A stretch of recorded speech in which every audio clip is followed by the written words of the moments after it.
علیکم ورحمۃ اللہ وبرکاتہ۔ میرے محترم بھائیوں، بہنوں، عزیزوں، دوستوں، نوجوانوں، بچوں، بچیوں، آپ سب کو رمضان المبارک کی مبارک ہو۔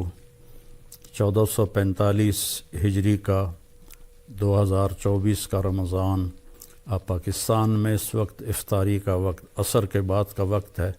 افطاری میں کوئی 1 گھنٹہ باقی ہے، تو میں آپ سے مخاطب ہوں۔ میرے اللہ تعالیٰ نے ہمیں ایک خوبصورت حکم دیا ہے غریبوں کی امداد کے لیے، اور اس کے لیے بڑی خوبصورت تعبیر ہے جو پورے قرآن میں اور کسی عمل کے لیے نہیں ہے۔ وہ اللہ تعالیٰ نے ایک جگہ فرمایا فَلَاقْتَحَمَ الْعَقَبَةَ وَمَا أَدْرَاكَ مَا الْعَقَبَةُ فَكُّ رَقَبَةٍ أَوْ إِطْعَامٌ فِي يَوْمٍ ذِي مَسْغَبَةٍ يَتِيمًا ذَا مَقْرَبَةٍ أَوْ مِسْكِينًا ذَا مَتْرَبَةٍ ثُمَّ كَانَ مِنَ الَّذِينَ آمَنُوا وَتَوَاصَوْا بِالصَّبْرِ وَتَوَاصَوْا بِالْمَرْحَمَةِ أُولَئِكَ أَصْحَابُ الْمَيْمَنَةِ۔ اللہ تعالیٰ نے اعمال کے لیے ترغیب کے لیے مختلف تعبیرات استعمال کی ہیں۔ یہ بالکل انوکھی تعبیر ہے مال کو خرچ کرنے کے لیے، کہ کیوں نہ گھاٹی کو کیوں نہ کودا وہ گھاٹی پر میں۔ اس کی ہم آج اس کی طاقت کو سمجھ نہیں سکتے کہ آج جہاز ہیں، گاڑیاں ہیں، موٹریں ہیں، پل بن گئے ہیں، تو اس کو 1400 سال پیچھے لے جائیں کہ سفر ہے، آگے چڑھائی بھی ہے، آگے کھائی بھی ہے، اور اس کھائی کو پار بھی کرنا ہے۔ کوئی پل نہیں ہے، جہاز نہیں ہے، گھوڑا ہے۔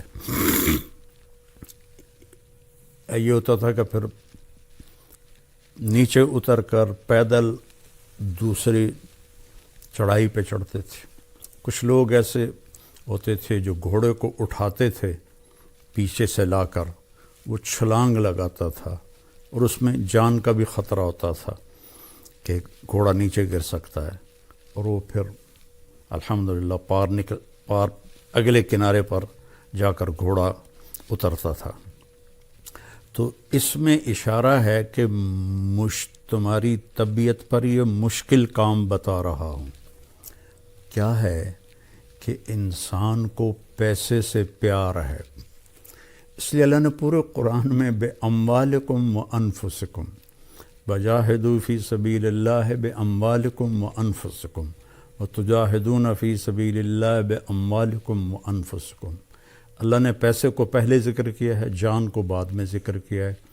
حالانکہ جان کی قیمت زیادہ ہے، پیسہ تو اس کے مقابلے میں کچھ بھی نہیں ہے، لیکن انسان ایسا حریص ہے کہ اپنی جان کو پیسے پہ لٹا دیتا ہے۔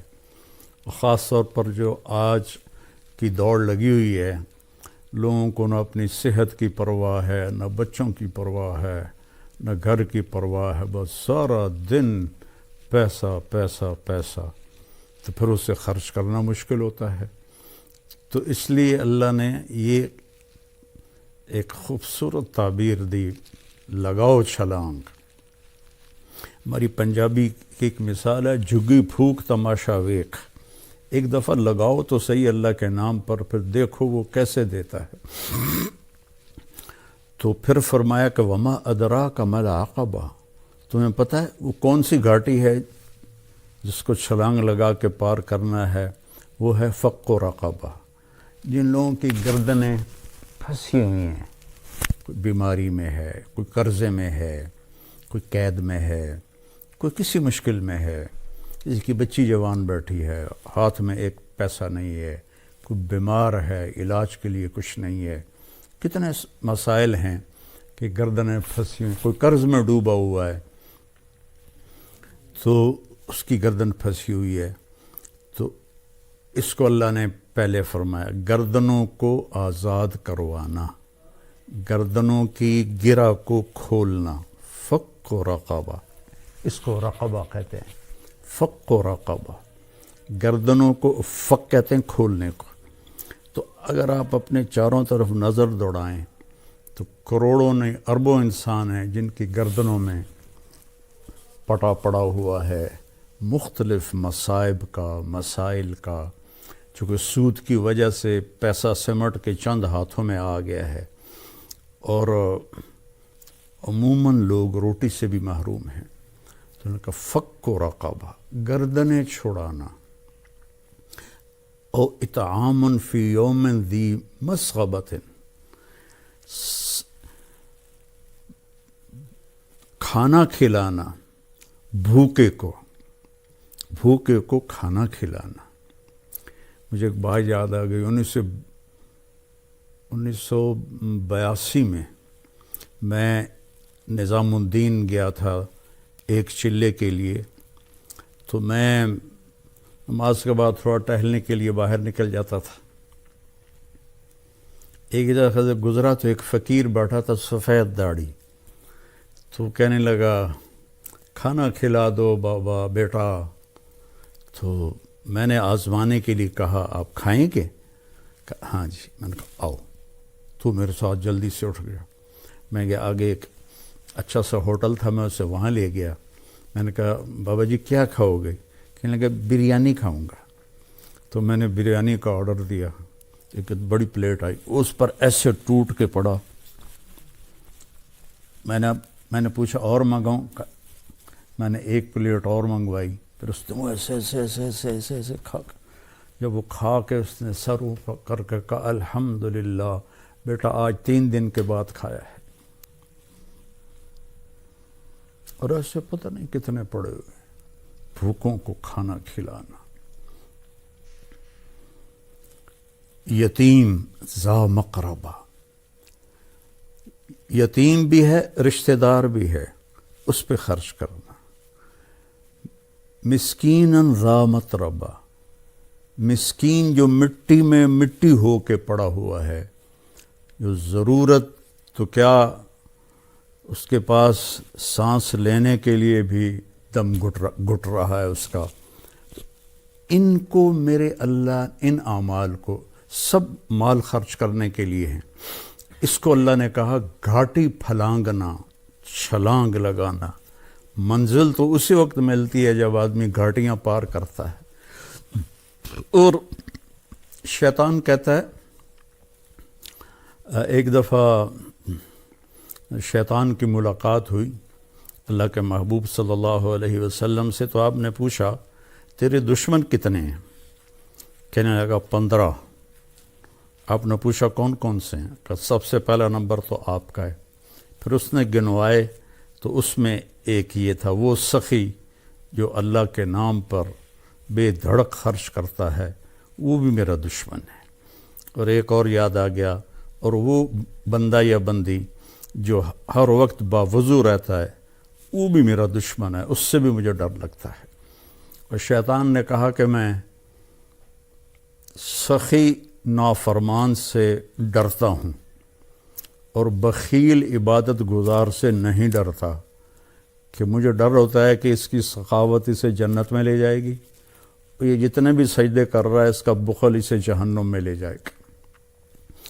تو اللہ کے نام پہ خرچ کرنا، وما تقدموا لانفسکم من خیر تجدوہ عند اللہ وخیرا واعظم اجرا. جو میرے نام پہ خرچ کرو گے کل قیامت کے دن مجھ سے لے لینا.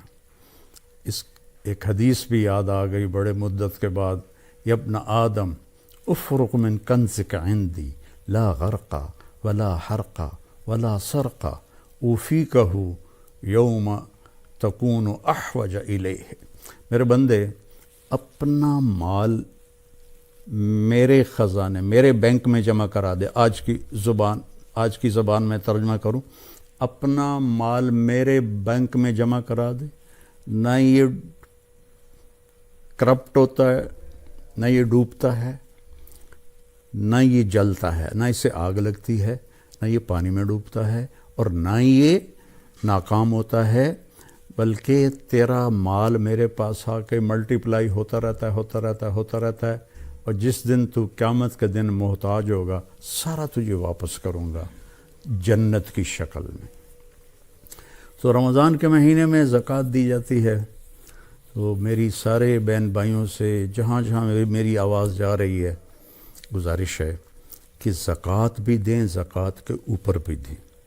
اللہ کے فضل و کرم سے میں پچھلے 40 سال سے لوگوں میں اپنی ہمت کے مطابق مال تقسیم کرتا رہا۔ پھر اللہ تعالیٰ نے بچے جوان ہوئے، ساتھی مل گئے، تو ہم نے فاؤنڈیشن کی بنیاد رکھی 3 سال پہلے۔ تو اب اللہ کے فضل و کرم سے اس کی شاخیں دنیا میں پھیل رہی ہیں اور ملک میں بھی خدمات ہو رہی ہیں۔ ابھی بھی ہماری فاؤنڈیشن نے 2000 گھروں میں راشن تقسیم کیا۔ ہماری فاؤنڈیشن تلمبا میں ہے، لیکن ہماری ٹیم کہاں گئی؟ جنوبی پنجاب، سندھ، بلوچستان، جو جھونپڑیوں میں رہ رہے ہیں لوگ اور ایک ایک دانے کو ترستے ہیں، ان تک جا کر پہنچایا راشن۔ اگر آپ کا تعاون اور ہوتا تو ہم 2 لاکھ گھروں تک پہنچ جاتے، کیونکہ ہم تو اتنا ہی خرچ کرتے ہیں جتنا بھائی دوست بہنیں ہماری مدد کرتے ہیں۔ اور میرے نبی نے سب سے پہلے یہ میرے نبی نے کیا ہے کہ آپ نے اصحاب صفہ کی کفالت فرمائی، اور روزانہ رات کو آپ مدینے والوں کو جمع کرتے اور کہتے بھائی یہ غریب لوگ ہیں، کون کھانا کھلانے لے جائے گا؟ کوئی 1 لے جاتا، کوئی 10 لے جاتا، کوئی 2 لے جاتا۔ حضرت سعد ابن عبادہ بڑے مالدار تھے، وہ کبھی کبھی سب کو لے جاتے تھے، یا رسول اللہ سارے ہی میرے پاس بھیج دیں۔ تو یہ روزانہ کی آپ کی رفاہی محنت تھی غریب لوگوں کے لیے۔ اور یمن کے لوگ آئے تو ان کے چہرے کی کھال پھٹی ہوئی خشکی کی وجہ سے، تو آپ لرز گئے اور آپ نے فوراً جمع کیا مدینے والوں کو اور ان کے لیے چندہ مانگا۔ تو یہ میں اپنے لیے تو میرے مدرسے پچھلے کتنے سالوں سے اللہ مجھ سے کام لے رہا ہے، میں نے کبھی اس طرح بیٹھ کے مدرسوں کے لیے چندہ نہیں مانگا، لیکن جب سے یہ غریبوں کی دعائیں سنی اور ان کی ضرورتوں کو پورا ہوتے دیکھا۔ کل ہی ایک عورت میرے پاس آئی کہ جی یہاں گلیوں میں مانگتی پھرتی ہے، کہنے لگی جی میں کرائے پہ رہتی ہوں، 5000 کرایہ مہینے کا، وہ کیا ہوگا جس کا کرایہ 5000 ہے؟ تو 3 مہینے سے کرایہ نہیں دیا اور اب مالک مکان نے کہا کہ گھر خالی کر دے، میں بیوہ ہوں، میرے پاس کچھ بھی نہیں، تو میرا 3 مہینے کا کرایہ دے دو۔ تو میرے آنسو نکل آئے، میں نے 15000 اس کو پکڑایا تو وہ میرے پاؤں میں گر گئی، حالانکہ 15000 کیا چیز ہے، میرے پاؤں میں گر گئی۔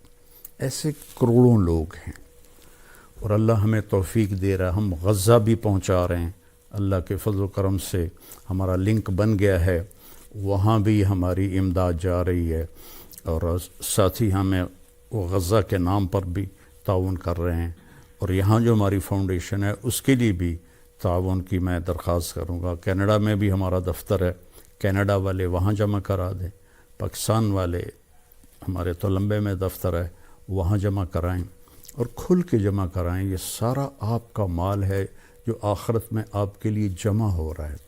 ایک لیب بنائی ہے جو لاہور کی سٹینڈرڈ کی ہے، اور اس میں ہم نے تو مفت رکھا تھا، لیکن لوگ آ کے پیسے دیتے ہیں، چونکہ جو دوسری لیبارٹری میں جو ٹیسٹ 2000 میں ہوتا ہے وہ ہماری لیبارٹری میں 500 روپے میں ہو رہا ہے، اور اس کا رزلٹ لاہور کی کسی بھی بڑی لیبارٹری سے ملا کے دیکھ لیا جائے بالکل اس کے مقابلے میں ہے۔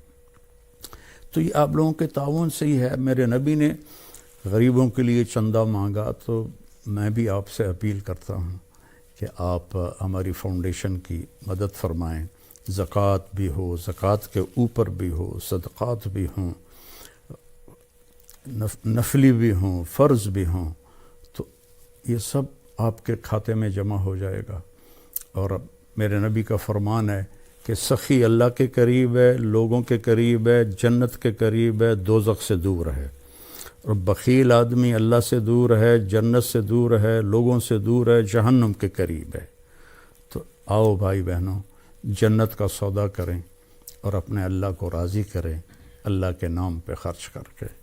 جب سامری نے وہ وچھا بنا دیا بچھڑا اور کہا یہ ھذا الہکم و الہ موسیٰ، تو ہزاروں لوگ اس کی پوجا، انہوں نے تو پتہ نہیں کیا جادو کیا، اس کے منہ سے آواز نکلتی تھی۔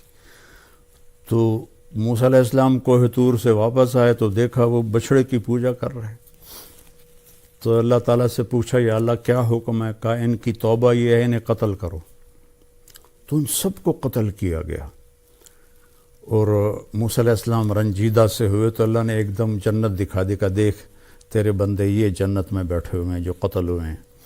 سامری کو پکڑا، جب اس کو قتل کرنے لگے تو اللہ جبریل آ گیا کہ اللہ کہہ رہا ہے اسے قتل نہ کرو، اسے چھوڑ دو، یہ ویسے ہی مر جائے گا۔